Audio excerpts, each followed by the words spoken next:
আমি প্রথমে customise ক্রোমে click করলাম, এরপরে চেঞ্জ থিমে ক্লিক করলাম, এরপরে আপলোড অ্যান্ড ইমেজে ক্লিক করে দিলাম। তারপর আমার যে ছবিটা থিম হিসেবে ব্যবহার করতে চাচ্ছি সেটাকে এখানে ওপেন করলাম। ওকে, খুব সুন্দর দেখাচ্ছে। তো এরকম একটা থিম আপনি কিভাবে ডিজাইন করবেন এবং কিভাবে আপনার মনের মতো করে সাজাবেন চলুন আজকে দেখিয়ে দেই। আপনি এখানে গুগল ক্রোমে যে ডিফল্ট থিমগুলো আছে আপনি চাইলে এগুলো ব্যবহার করতে পারেন। এগুলো খুবই সুন্দর এবং এগুলো অনেকেই ব্যবহার করে থাকে। এছাড়া গুগল ক্রোম ওয়েব স্টোরে আরও অনেক থিম আছে যেগুলো আপনি ব্যবহার করতে পারেন। কিভাবে এই থিমগুলো ব্যবহার করবেন যদি আপনি জানতে চান তাহলে আমার একটা ভিডিও আছে, দেখে নিতে পারেন। এছাড়া যদি আপনি চান আপনার মনের মতো করে আপনি একটা থিম সাজাবেন এবং সেটা আপনি নিজেই ডিজাইন করবেন, তো খুব সহজেই আপনি ডিজাইন করতে পারবেন। এজন্য আপনি ক্যানভা ইউজ করতে পারেন। ক্যানভা একটি ভালো প্ল্যাটফর্ম। এখানে অনেকগুলো ফ্রি থিম পাওয়া যায় যেগুলোর জন্য টাকা লাগে না, নিজের মন মতো সাজানো যায়, কাস্টমাইজ করা যায়। তো এটা আপনি ব্যবহার করতে পারেন।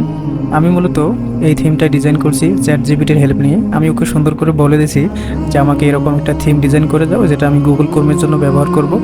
তো ও আমাকে এটা ডিজাইন করে দিছে এবং লেখাগুলো এখানে যেটা দেখতেছেন এরকম করে সুন্দর করে সাজায় দিছে। তো আমি এটাকে প্রথমে ডাউনলোড করে নিলাম, এরপরে এটা এখন আমি এখানে সেট করে দিয়ে দেখব কতটুকু ফিট হচ্ছে, কারণ চ্যাটজিপিটি পুরোপুরি সাইজ মিলাতে পারে না।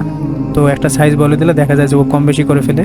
তো এই জন্য এটা ফিট হয় নাই, দেখা যাচ্ছে যে লোগোটা উপরে চলে গেছে এবং নিচে লেখাগুলো হিজিবিজি মনে হচ্ছে। তো আমি এখন ওকে বলে দিলাম যে তুমি আমাকে জাস্ট ব্যাকগ্রাউন্ডটা দাও, লেখাগুলো এবং লোগোটা রিমুভ করে দাও। আমি এই দুইটাকে কম্বিনেশন করে একটা সুন্দর থিম ডিজাইন করব। তো আমাকে এখন লেখাগুলো রিমুভ করে দিয়ে জাস্ট ব্যাকগ্রাউন্ডটা ডিজাইন করে দিচ্ছে। দেখতেছি খুব দ্রুত ডিজাইন করতেছে। ওকে,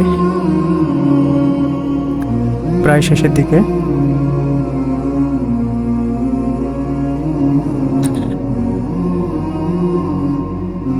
ওয়াও, সুন্দর একটা থিম ডিজাইন করছে। জাস্ট ব্যাকগ্রাউন্ডটা আমাদেরকে দিছে এবং আগের যে লেখাগুলো এগুলো সব রিমুভ করে দিছে। আমি এটাকে এখন ডাউনলোড করে নিলাম, এরপরে এটাকে এখন ওপেন করব। তো দেখি এটা কতটুকু ফিট হয়েছে। ওকে, আমি যেটা ডাউনলোড করলাম এটা এখন ওপেন করে নিব। সব ঠিক আছে, কিন্তু নিচের যে শেপটা এটা নিচে চলে গেছে। আমি এখন অ্যাডোবি ফটোশপ ওপেন করব, এটাকে জাস্ট একটু মনের মতো করে সাজাবো। আমি প্রথমে একটা নিউ ইমেজ নিলাম, যেটা সাইজ দেব আমি একটা স্ট্যান্ডার্ড সাইজ দেব, যেটা গুগল ক্রোমের খুব ভালোভাবে মানাবে। গুগল ক্রোমের জন্য মিনিমাম সাইজ হচ্ছে 800x600 পিক্সেল, এটা মিনিমাম লাগবেই, তাছাড়া ফিট হবে না। আর স্ট্যান্ডার্ড সাইজ যেটা হাই ডেফিনেশন এটা হচ্ছে 1920x1080 পিক্সেল, এটা আমি ডিজাইন করব এবং এটা সুন্দর হবে আশা করি। এটা ছাড়া 4K যারা অনেক ভালো ডিসপ্লে যাদের তাদের জন্য 3840x2160 পিক্সেলের একটা ডিজাইন করা যাবে। তো আমি প্রথমে একটা নিউ ইমেজ নিলাম, এটা সাইজ দিলাম 1920x1080। ওকে, আমি এটার ব্যাকগ্রাউন্ড কালার ব্যাকগ্রাউন্ড দিলাম। ওকে, আমি এটাকে এখন তৈরি করে নিলাম, এই ইমেজটা আমাদের হবে। ওকে, আমি এখন যে ছবিগুলো ডাউনলোড করলাম সেগুলো ওপেন করে নিব। এখন এই ছবিগুলোকে আমি সুন্দর করে সাজাবো। ওকে, আমি এটাকে ওপেন করে নিলাম। এই ব্যাকগ্রাউন্ডটাকে আমি মূলত ব্যবহার করব, জাস্ট এটাকে কাস্টমাইজ করব। এরপর আমি আগের ছবিটাকে ওপেন করে নিলাম, যেটার লেখাটা কপি করে এই ছবিটাতে নিয়ে আসব। ওকে, তো এই ছবিটা যা আছে এটার যে লেখাটা লার্নব্রাইট এটাকে আমি কপি করে এই ছবিতে নিয়ে আসবো। তো প্রথমে আমি এই ছবিটাকে অল সিলেক্ট করে নিব, সিলেকশন টুল ব্যবহার করে এটাকে সিলেক্ট করে নিব এবং এটাকে কপি করে আমার যে নিউ ইমেজটা নিচ্ছি আমি সেটাতে নিয়ে যাব। নিউ ইমেজে এসে এটাকে আমি পেস্ট করে দেব, তাহলে ওই ছবিটা এখানে চলে আসবে। এটাকে এখন যদি টানাটানি করেন তাহলে ফিট হবে না, দেখা যাচ্ছে যে কোনো দিকে ফিট হচ্ছে না। তো ফিট করার জন্য কিবোর্ড থেকে আমাদেরকে Ctrl+T চাপ দিতে হবে। কিবোর্ড থেকে Ctrl+T ক্লিক করলে চতুর্পাশে এখন বাটনগুলো চলে আসে, এগুলোকে ধরে এখন এটাকে কমানো বাড়ানো যাবে। তো আমি এটার সাইজটাকে এখন ফিট করে দিলাম, নিচের দিকে সব ফিট হয়ে গেছে। একটু উপরে উঠাই দেই তাহলে মোটামুটি ভালো দেখাচ্ছে, কারণ নিচে নামাই দিলে কেমন যেন একটা চাপা চাপা লাগতেছে। ওকে, এখন মোটামুটি অনেক সুন্দর লাগতেছে। আমি এখন আগের যে ছবিটা আছে এই ছবিটা থেকে জাস্ট লেখাটাকে কপি করে নিয়ে আসবো এখানে।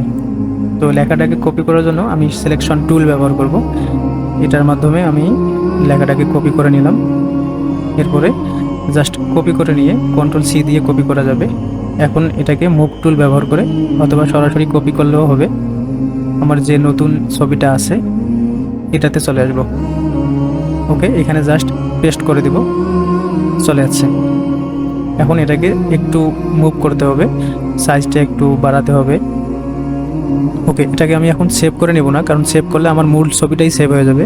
ছবি হিসাবে সেভ অ্যাজ করে নিলাম, এবং এটাকে অবশ্যই আমি পিএনজিতে সেভ করে নেব, পিএনজিতে সেভ করে নেব। ওকে, পিএনজি ফরম্যাটে সেভ করলে আমার জন্য সুবিধা হবে। ছবিটা এখন কনভার্ট হচ্ছে পিএনজিতে। ওকে, ছবিটা আমাদের সেভ হয়ে গেছে। এখন এটাকে গুগল ক্রোমে সেট করে দিব, দেখি কেমন লাগতেছে এখন।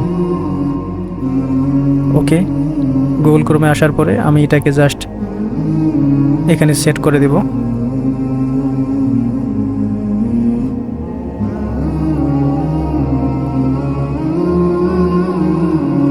লেখাটা একটু উপরে উঠে গেছে এবং নিচের যে শেপটা আছে, নিচের শেপটা একটু নিচে চলে গেছে, এটাকে একটু উপরে উঠাতে হবে। নো প্রবলেম, আমি এটাকে জাস্ট একটু কাস্টমাইজ করব। ওকে, আমি এটাকে একটু নামাই দিলাম এবং এটার সাইজ একটু কম বেশি করতে হবে। আচ্ছা, নিচের যে লেয়ারটা আছে এটাকে আমি একটু উপরে উঠাই দিলাম এবং ছবিটা একটু উপরে উঠাই দিলাম যাতে চাপা চাপা না লাগে। এটাকে অ্যাপ্লাই করে দিয়ে এটাকে এখন আমি পিএনজিতে আবার নতুন করে সেভ করে নেব।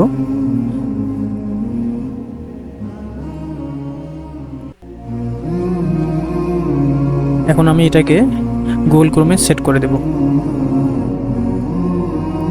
জাস্ট এখানে ক্লিক করে আমার যে ছবিটা ছিল ওটা আমি সেট করে দিলাম। ওয়াও, সেই সুন্দরভাবে ফিট হয়ে গেছে। আপনারা প্রথমে যে ছবিটা দেখছেন সেটাই মূলত এই ছবিটা। এটা এখন আমার গুগল ক্রোমের প্রোফাইলে সুন্দরভাবে সেট হয়ে গেছে। তো আপনারা চাইলে এইভাবে সুন্দর করে যে কোনো একটা থিম ডিজাইন করতে পারেন এবং আপনারা আপনাদের মনের মতো করে সাজাতে পারেন এবং গুগল ক্রোমের প্রোফাইলে ব্যবহার করতে পারেন। যদি ভিডিওটি ভালো লাগে থাকে অবশ্যই আমার চ্যানেলটি সাবস্ক্রাইব করবেন এবং এরকম সুন্দর সুন্দর ভিডিও পেতে আমার পাশে থাকবেন।